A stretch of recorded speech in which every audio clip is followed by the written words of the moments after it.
It's very common with psychiatric drugs that when you start taking one drug, it doesn't take long before you're on a second drug and a third drug, because side effects of the first drugs are often interpreted as if they were new diseases.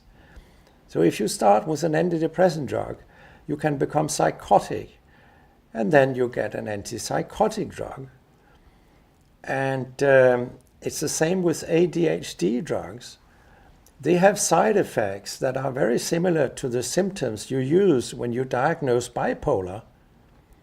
So some famous psychiatrists from Harvard, they have diagnosed bipolar in around 1/4 of the children where they started to diagnose ADHD. Then in 1/4 of them, they went on to diagnose bipolar.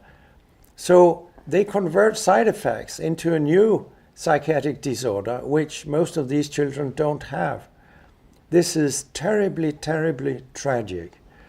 And to treat children or depressed adults with antipsychotic drugs, in my view, is very, very wrong, because antipsychotic drugs are among the most toxic chemicals ever invented, apart from cancer chemotherapy. But if you have cancer, it's serious and it can kill you. So you're willing to run a considerable risk.